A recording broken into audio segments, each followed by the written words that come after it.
One of the things that Louise always says in the Novelry course is not to tell everybody on the planet, oh, I'm writing a novel.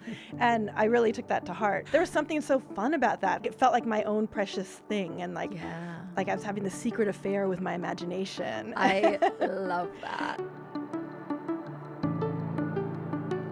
Hello, this is Louise Dean, founder of the Novelry, the world's best-loved school for writers, with more 5-star reviews than any other and a whole bunch of published success stories. As an award-winning Booker-listed author, I founded the Novelry to help writers avoid the frustrations of writing solo for years by getting wise eyes on the most important element of writing right from the get-go. Story, story, story. And this is our podcast to give you everything you need for happy writing. This is the Novelry on Writing.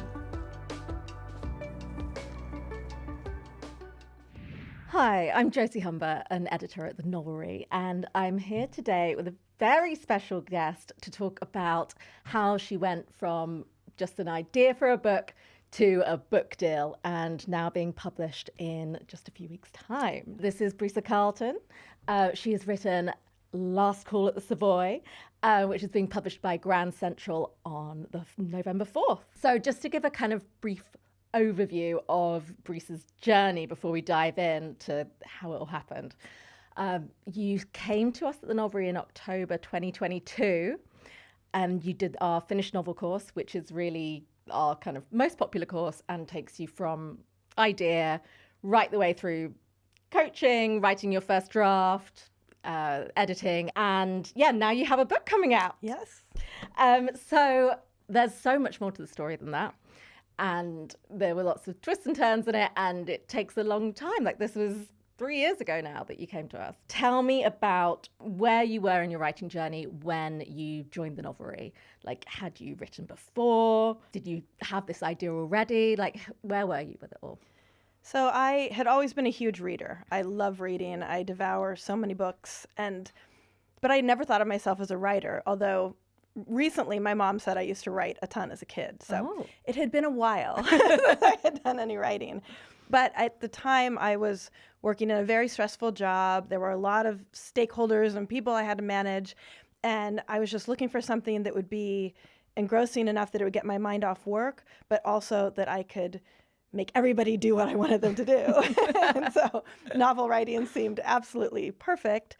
And I looked online for a bunch of programs, but a lot of them felt more like an MFA program or that type of thing, which seemed a little overkill for what I wanted. Because at the time I just thought this would just be something fun. I want to do something creative. I had no expectations for myself, and so the Novelry was perfect for that. Love that. So when you came to us, did you already know kind of what you wanted to write about? Did you have a spark of an idea, or did you come totally, I just want to write a book and I don't know what about? I knew I wanted to write women's fiction because that's what I read. And I also knew I wanted to have some thread of something real in it because I also like reading books where I feel like I'm learning something, fun, page turners, but where I feel like I come out learning about somebody in history or that type of thing. So I knew that. I am a big connoisseur of cocktails. And so I started just sort of poking around at maybe who were some of the historical women in the cocktail and liquor world. So that's about all I had at the beginning. So it was really doing the classic course that you found your idea and worked up what you were going to write about. Yeah, absolutely. And I went in very open, and the way that the course goes, like, it really brings you along in a way that felt really accessible to me. Amazing. So you then did coaching with Amelia Hall, who's one of our writer coaches. She's a best-selling women's fiction and cozy crime author. And coaching with her, she would have kind of had sessions with you as you developed your idea. How was that? Like, how did that differ from when you'd maybe tried to write before? So what was helpful about talking to her was, I just said in my last answer that I was wanting to write women's fiction, but at the time, I didn't know what that term was. I just knew the types of books I like to read. And as a reader, I didn't quite understand genre. I just would see books that look good and read them. And so she was the one that helped me refine of like, oh no, actually, there is a genre that I like best, and that if I did ever want this to be a commercial success, which again, at the time, I wasn't really thinking that far ahead, but I thought if I'm going to put the time to write it, I might as well at least not get that part wrong. And I think that is a big mistake lots of first-time writers make, is that they're not thinking about the market. Right. They're just writing what they want to write, which is obviously great. You want to write what you want to write. But if publishing is your goal, then you do really need to think about, okay, where does this fit into the market? Who are my readers going to be? What are similar books that they read? And how am I going to deliver the types of things that they want to see in the book I'm writing? And that's what makes you, perfect for this, is because you read a lot. And that's what definitely one of the keys to success as an author, is actually reading a lot. And so that you can really pick up on, okay, this is why I really like this book. This is what I want to write about. These are the kind of tropes that I want to get in, the types of, I want to get in something about a historical figure, or, So I think that helps a huge deal when it comes to success in the publishing industry. And it made me think about my reading differently, because suddenly I was like, oh, this is like classic romance. This is women's fiction. This is thriller. Whereas sometimes they would all kind of feel this. They all have a romance. They all have something mysterious, but really understanding that they actually are separate. Yeah, and you're totally right that the coaching is very much designed to do that, to get you thinking about these commercial ideas at an early stage, so that you don't go off totally in the wrong direction and write something that is going to be difficult to get published because it doesn't quite fit into the market in a nice way. And how did it feel getting to the end of that first draft? That was fun. That was amazing. And one of the things that Louise always says in the Novelry course is not to talk about, especially when it's your first time doing it, not to tell everybody on the planet, oh, I'm writing a novel. And I really took that to heart. And so no one knew that you were writing one? No. And not even my husband. I finally had to tell him, because he's like, what? Because he would walk in and I'd check the computer. Like, what are you doing? I mean, but it was there was something so fun about that made it it felt like my own precious thing, and like I was having this secret affair with my imagination. I love that. And so that I highly recommend anybody who's starting for the first time, keep it a secret. I mean, eventually I told him, and then once I had kind of a draft, then I had my mom and my best friend, take a look. But it really, having it be something that was just for me, and I mean, I find myself daydreaming about it. It was really fun. I love that, a little affair with your book. Completely. Yeah, that's a big thing we talk about at the Novelry, is don't show anyone your first draft, because you will later regret it. Yeah. And the first draft really is just for you. It's to get your ideas down. It's to work out what you want your book to be about. But actually, it's the editing phase that really, where you actually find the book that you will later go on to publish. The Novelry course says that, we're told that, but I still felt like my first draft was like the magnum opus, like, here, I finished the book. And, we've been told over and over, like, it's just the first draft. But actually, I wish I had taken that to heart, because it does change so much. And now that I'm on my second and my third book, I'm much, not casual, but I'm much less hard on myself about a first draft, because I know that most of the time I'm spending trying to make it perfect is going to be a waste of time. Yeah, well, exactly. And I think that's exactly why we say to kind of treat it very much as that first draft that no one's going to read, is because once you get too attached to it, then actually when we come in as editors and say, oh, actually, have you thought about this? Or like, do you really need that character? Actually, maybe it needs to start about halfway through where you've got it at the moment. It's much easier to say yes to those things, which will hopefully improve your book, if you're not too beholden to what you've got so far, and if you haven't tried to perfect and gone in at a line level and really made it perfect in your eyes, because otherwise it's impossible to then kill your darlings and not to keep them. So then you got to the editing phase. Yes. So where I come in, so I had the pleasure of working as your editor at the Novelry. And so you did the big edit course, and in that we start by just looking at your idea. And so your outline of what your ideal version of your book would be. How do you remember that first meeting with me, and like, how were you feeling about it? Do you remember? Yes, I was so excited, because like I said, I had my mom and my best friend read it at that point. And so, it felt like, so it actually probably wasn't my first draft anymore, because they had great advice, and, they're readers like I am. And so they had great feedback. But I was so excited to have somebody who didn't have to tell me it was good. And that's the other thing, I mean, in the course, you all talk about, like, you're not going to tell me it's good if it's not good. And so I went in really looking for that honest opinion. Then when you came up on the Zoom and had a smile on your face, I thought, okay, it's not terrible. We try and be encouraging. But I remember reading your idea when I first just looked at the hook and the outline and thinking, oh, yeah, she's got something here. Like, this sounds interesting. I could see how you'd pitch it to agents. Yeah, it had this thread all about these champagne widows. And I was like, immediately like, oh, who are these champagne widows? And I should say now that the book that we're talking about now actually isn't the book that is getting published in November, which we'll come back to later. But it's a kind of interesting road to publication. And every road to publication is unique. But for now, this was the book that actually ended up getting you your agent. So we gave you feedback on your idea, and then it would have moved to feedback on your prose. Do you remember like what getting that feedback was like? Because I just think it's such a difficult experience, like putting yourself out there and saying like, what do you think about my writing? I'm always very impressed with like all of our writers for just being vulnerable enough to get feedback from us. Like how was that for you? So I think it was easier for me than maybe for some, because my whole career has been in theater. I've been a theater producer. I've been involved in the development of musicals for my whole career. And so you've given some hard feedback before. Theater is so collaborative. Like you don't, book writing, you sit alone and then you share it. Like theater, almost everything is done, well, definitely in a room of people. And, early drafts of musicals are put in front of an audience immediately.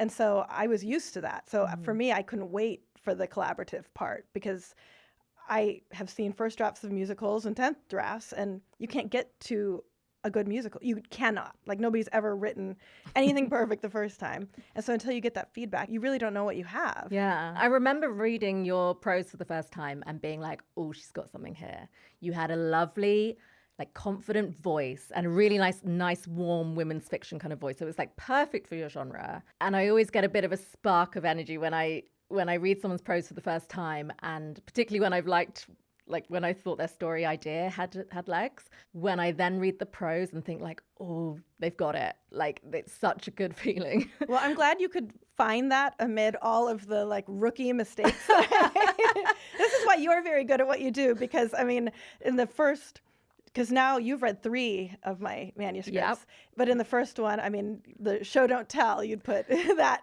1,000 times. I'm like, okay. And then I think in the draft of the next book, you maybe put it 3 times. And I was like, yes. You improved. I love that. Love to see improvement for our writers.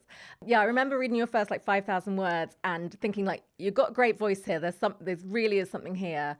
But there was definitely like room for improvement, room to make it punchier, to get to the point faster, for us to really understand like what the main character's problem was. But you took those notes with aplomb.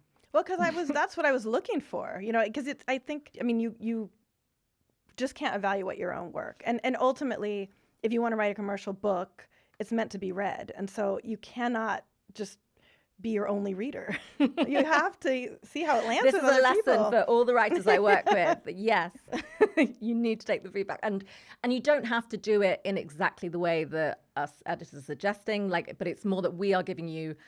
This is a professional reader's view of like how this is coming across, and if you want to make it better, like this bit's a bit confusing. Like I'm getting a little bored here. You can fix that in the way that you want to fix it, but it's worth noting like why we're telling you to do like what we're telling you to do. Well, and the nice thing also about having Novelry that's not my agent, not my publisher, is like it felt very safe. Like I could send it to you, and if it really was awful, or if at any point, like the latest manuscript, you're like, you can't end it that way. You're like, you can, but your readers are going to be very unhappy. Like I'd much rather have that conversation with you and fix it before it gets out in the world. I mean, yes. And I think this is something that we hear. We have quite a lot of writers come to us who do have agents and might have previously published. And actually, I think they've come to realize that what they're sending their agent actually needs to be quite a few drafts in. Yes. And because an agent could drop you. An agent, like, I don't want to get negative about it, but that does happen. And if you're sending really early drafts to your agent, they might start just worrying slightly about, oh God, is this like, has this writer got it? And so coming to us and getting that kind of really independent feedback, where we are only trying to do our best and we're only trying to kind of help you, but also we don't have, skin in the game as such. And so, if you do come to us with something where we're like, this isn't working, it's no big deal. It's fine. Nobody will ever need to know. And no one needs to know. Well, my agent knows. Like, she knows. She's always like, okay, well, I'll wait for Josie to read it. Oh, bless. So you got full, edits on your full manuscript. How do you go about tackling that? Because that's something I get asked by writers a lot, is they get all this feedback and then they're kind of like, okay, how do I do this? So what would be your advice to kind of writers taking that? Was my favorite part, because it had been so solitary and nobody even knew about it. And then to suddenly, the way that the report comes, it had the big picture thing, so I could really think about like the themes and that type of thing. But then also the line edits were so fun, because you weren't just saying show don't tell or this doesn't work. You were also saying ooh hot or ha ha or that kind of like, so it felt like you were sitting over my shoulder like talking to me about. I mean, I remember those hot scenes, and I remember like every time I'd be like, oh, that's hot. Yeah, love exactly. that. And I think it's important to give that kind of positive feedback as well. Like, I love when I see a really great line in someone's manuscript and I just highlight it and I'm like, this is so good. I mean, that made me feel amazing. And every time I'm just like, oh. Yeah, no, I think it is really important to balance the kind of good with the critical, so that you don't feel like it's just negative stuff that's that you need to fix, but it's also like, okay, this is working really well. Let's keep more of that. But you're also also fun things of even when you were correcting, you're like, would she really do that? Or you'd be like, ick, why would he, like, no, he turned me off there, and like just totally makes sense. Like as a reader, like you don't want those red flags that pop up. Yeah. So then we got your manuscript to the place that like we felt that it was looking really strong. We thought your submission package was looking really strong. So that's your query letter and your synopsis and your first 3 chapters. And that what did take a few rounds of revisions to get there, but you persevered, you kept going. You were like, we had faith. And we then invited you to our submission service. So the submission service is something that I get asked about by writers all the time. And that is where, when we see that one of our writers has written a fantastic manuscript and we also think it would be a good fit for some of our trusted agencies, then we will invite them to this service, which is free of charge. It's all part of being a member of the Novelry, but it is invite only. We can't send everyone's manuscripts out to all the agents, because we do need to be selective about making sure that we keep the bar really high, but also that we're not wasting your time, we're not wasting the agent's time. Like, it's something that they genuinely might represent. All of us editors at the Novelry we're former Big 5 editors, so we really do have a good eye for what will make it with publishers, and so what agents will see as being like a good thing and that they could possibly like get a publishing deal for. So we saw that in your manuscript and we thought, yeah, we think we could get you an agent. So we then sent your manuscript, or pitched your manuscript out to a whole load of agents. Tell me about that experience from your point of view. That was so exciting. That was incredible. And because we're on different, I'm in New York, you guys are here in London. So sometimes with the time difference, it made it so I'd wake up in the morning and be like, oh, is there news? Is there news? Every time I would see the Novelry pop up in my inbox, it was like, oh, what happened? So that was really exciting. And one of the interesting things to me about publishing, because again, I've been in the theater world where, and it's sort of similar to theater, of it doesn't as much matter who you know. In a lot of industries, it matters who you know, but in publishing, your agent has to fall in love with your work. But where it matters who you know is they're getting a gazillion submissions. And so I knew that me being unknown in the publishing world wasn't going to hurt my chances. But the odds of an agent actually reading my submission in the big pile would go way up if it was coming from the Novelry, because they would prioritize looking at it. Well, now that I have an agent and almost have a book coming out in a few weeks, I am evidently an expert in it because I get a million calls of people asking how to do it, which I don't really know. I say call the Novelry. But correct answer. Yeah. but to be able to say to them, like, it really, the best way to do it is to write a great book. I totally agree with you. I really remember, this just came to me. I remember on one of our calls, you saying to me, is this like Broadway where there are a million amazing singers, dancers, like theatre people who it's almost random, like whether or not they get their big chance? And I said, no, I actually don't think it is that. I think if you write a really good book, you will get an agent and you will get a publishing deal. Unlike, the theatre where you might be watching an audition with like 1,000 amazing actors. I think actually agents really feel that they're having to sift through things, and it's not necessarily that they've got a whole pile of incredible manuscripts and they just, pluck one out and say, oh yeah, I'll send this off to a publisher. It's a high bar for what can get published, and not everyone is reaching it and can reach it.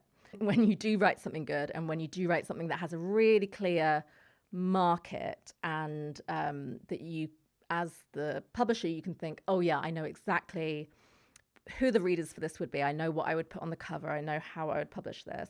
That, like, you jump at it and you try and publish it.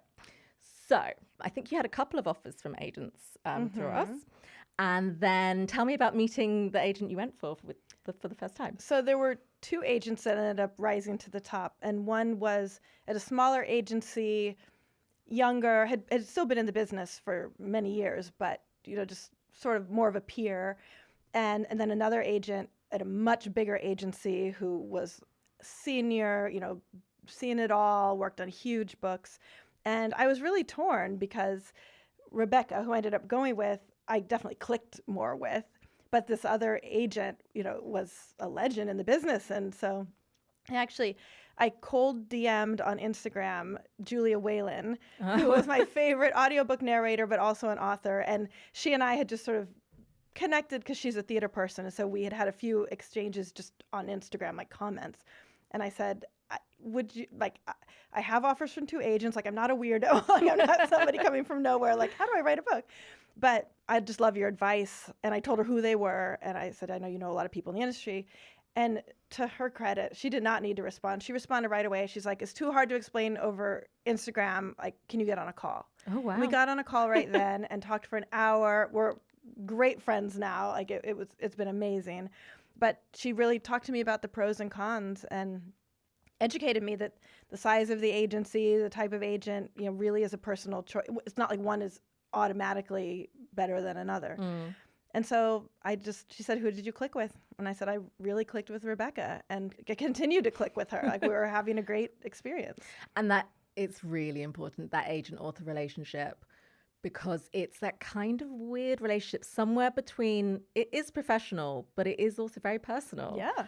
And you want someone that, particularly as a debut author, can hold your hand a bit through that first publishing experience, and that you also trust to be able to ask stupid questions. Yep. And I do a lot of that. Yeah, and to be able to just kind of bear all to them and not be scared that they're going to turn around and, walk away. So you guys then went out on submission with that book, and tell me about how that went. So we went out with the book about champagne problems. And at that time, I was just continuing to go up the learning curve. Like, this whole process, I felt like I never stopped going up the learning curve, which was part of the fun too. I think now I know a lot more about the industry, and I've listened to a lot more podcasts and blogs and taken a lot more Novelry classes. But I think if I had known how unlikely it was for all of this, I probably would have been more worried about it. But it was kind of fun to go in cold. But so she shopped it around. We got a lot of great feedback, but we didn't get any bites from the big 5 publishers. And for whatever reason, again, I know now that not going with big 5 would have been totally great. But at the time, I was like, I'm a Broadway producer. I want a Broadway, and I don't want an off-Broadway. So she said, well, here's some consistent feedback, and it would have required a pretty major rewrite of the book. But back to one of the things that the Novelry sort of drills into you is just, if you want to be a writer, keep writing an hour a day and keep working. So as all of these things had happened, because they took months of, the submission process, signing with an agent, like all of that, months were going by. And I had just kept writing, and I couldn't do anything on the Champagne book because it was out in the world. Yeah. So I'd start writing another book, this Last Call at the Savoy. Yeah. And so when I was talking to the agent, I said, I wonder if we should go out with a different book. And she said, that's fine. What are you thinking? And I'm like this book. I was going to ask you how long it took you to write it, because I remember it happening really fast and being like, wow, she's a fast, very good writer. Yeah. So, but it was that you were writing it basically all along. The second I finished the Champagne edits, I started the next one, and so then I sent Last Call at the Savoy to you. Yes, I remember reading that well.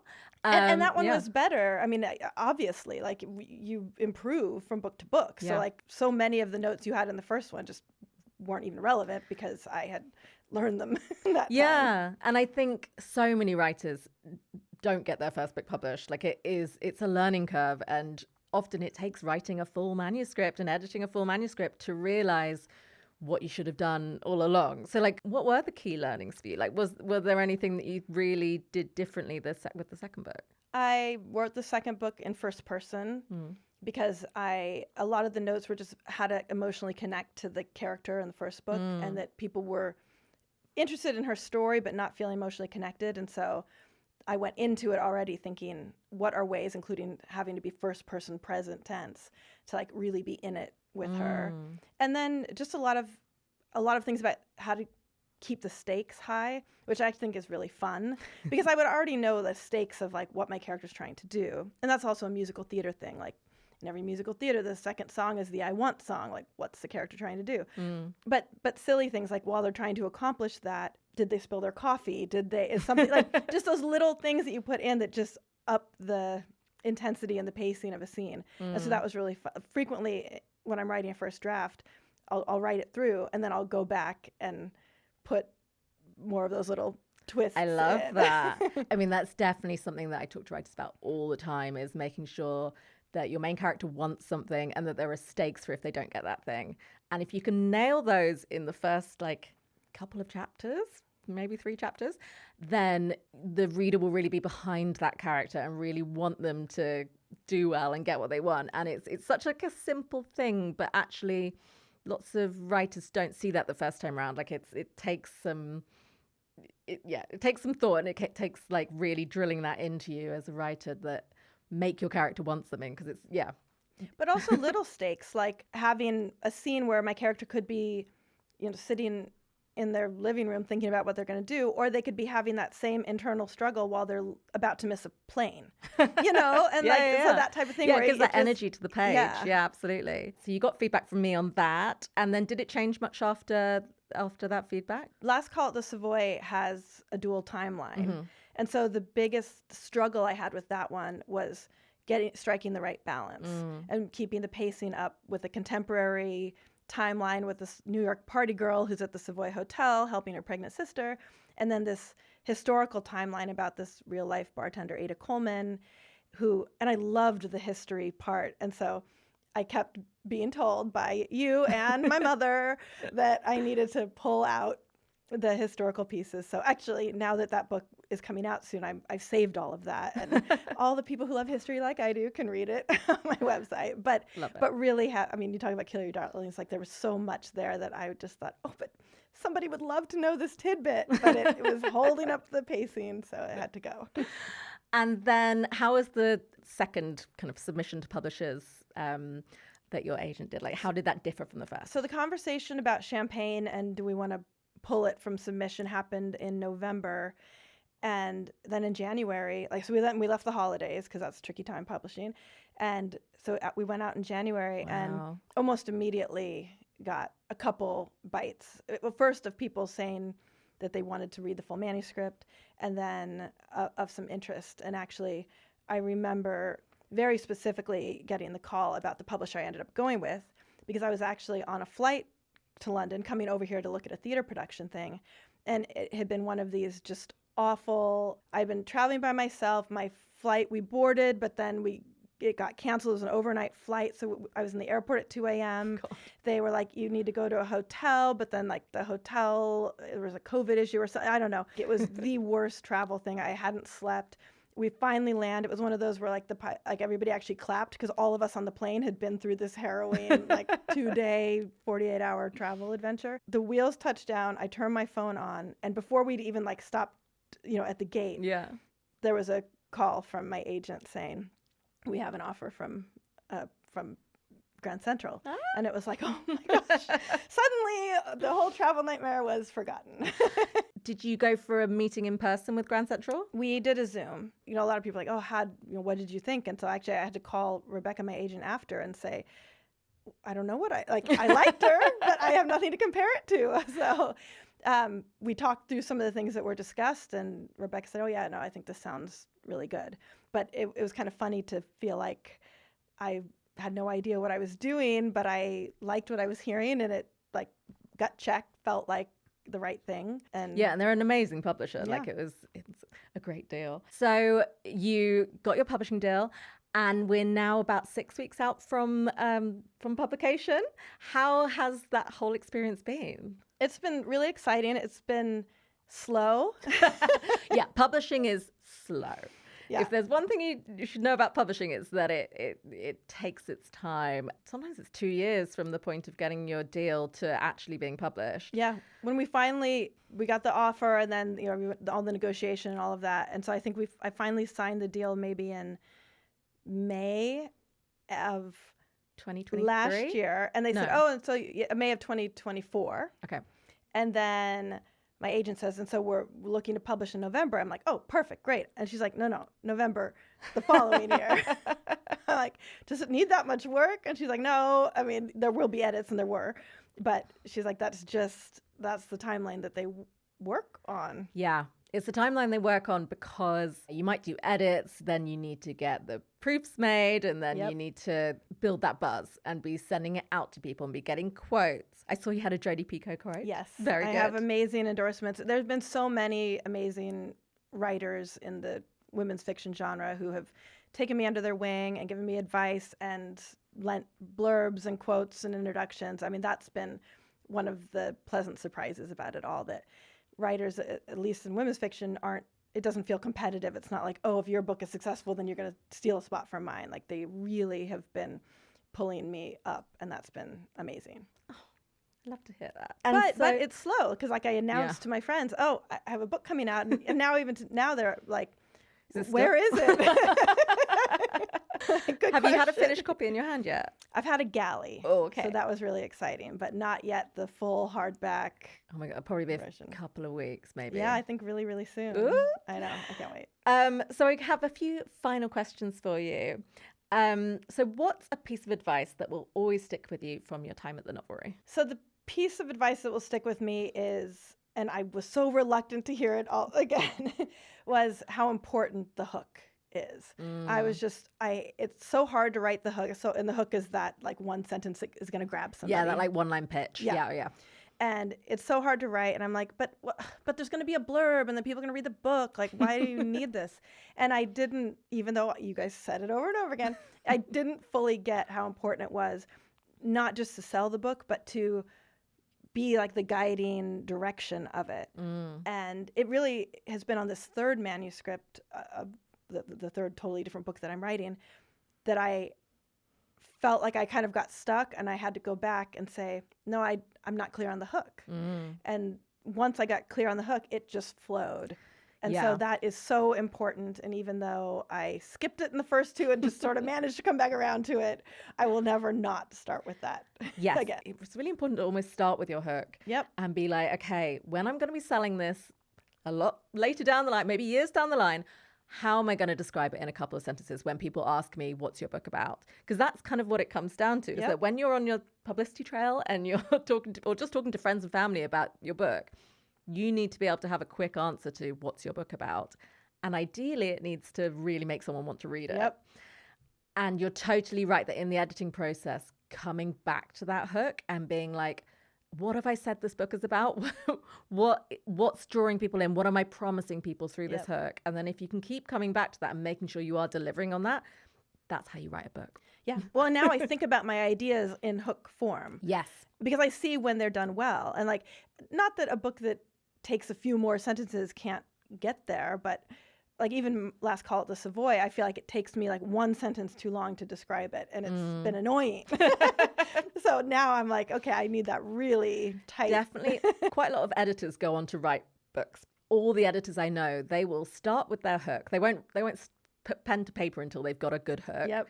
And they will also start with comparison books of who is this for? Like, what market am I aiming for? And when you have those two things, it's actually so much easier to then write the book you're trying to write and for it to deliver in the way that you want it to deliver. Okay, so what advice would you give to writers who want to become published authors? There is a difference between loving and wanting to be a writer and wanting to be a published author.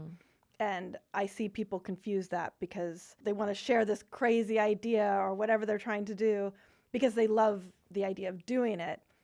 Versus if you want to be a published author, you need to know your genre. You have to write to the tropes. You have to, I mean, occasionally there's the unicorn that can invent a new genre or go across them. But like if you want the straightest path to being a published author, you really have to be writing more for the reader than for yourself. And for me, that really appealed to me. I loved thinking about how somebody was going to receive it. But I think if you're a writer that is more thinking about how your process of writing it, you might find it a little unpleasant when you try to sell it. Yes, exactly. Like it's great for you. Like if you love writing and are just writing for the love of writing, then go and do that. Absolutely. And the Novelry will actually totally help you do that and make that the best book it can be. Yes, and I love that. But if you really want to be published, then exactly, you've got to be thinking about your audience. You've got to be thinking about where it fits into the market, what you're doing, that one-line pitch, all this stuff that comes down to the much more commercial aspects of it, of the fact that, you know, publishing is a industry where we're trying to make money. And so they're going to be thinking about it in terms of where is this going to sell? And so it's something that's just been written for the love of the writer. Whilst it might be the perfect book for that writer, it might not be the perfect book to reach large audiences, which is obviously what publishers are trying to do. What would you say to someone with an idea but no draft yet? Call the Novelry. And it's what I do say to everyone. We'll clip that. No, but truly, I mean, it's such, I mean, you look at my journey, it really was such a straight path, and I learned so much along the way, but I didn't feel like I wasted a lot of time going in the wrong direction. Every time I started to veer off, whether it was taking a course or meeting with my coach or meeting with you, like I got nudged back into the path that I had said I want to be on. And to your point, the Novelry at the beginning says, what's your goal in doing this? And I liked that because maybe not everyone does want to write a commercial book. And I think that's very fair. But when I said I did, every single aspect of the Novelry pointed me in that direction. Yeah, we will always ask, what is your ambition? And if it's just the love of writing, then we will help you with that. We will just give you that feedback that will make your writing better. But if you say, I want to get published, I want a big 5 publishing house, then we will give you the advice in line with that. Yeah, nobody is more shocked than I am that you actually happened. You know, I can't even believe it. I keep pinching myself. And what advice would you give your earlier self before starting? Probably what I said earlier about not worrying about first drafts, about not being precious about it, just to get words on a page, to trust my instincts as a reader, and just to get it in front of you as soon as possible, to get it in front of that expert outside eyes. Well, that's everything. Thank you so much, Brisa, for doing this. Thank you. I mean, you really got this book to where it is. I really appreciate it. And I mean, you did all the hard work. I just gave my opinions. So Last Call at the Savoy is out on November 4th, 2025. If for people that want to follow you, like, how do they do that? You can find me best at Instagram at Brisa Carleton. I also just launched a Substack, so So you can find me there, subscribe, follow my newsletter. I have recommendations on what I'm reading, my writing process, all kinds of things like that. But I love hearing from people, so I hope you reach out. Thank you so much for listening. Subscribe to our channels and or wherever you're listening to this podcast. And leave a comment about your writing journey and the idea that you've got that might just become that published book one day. Thank you for joining us today.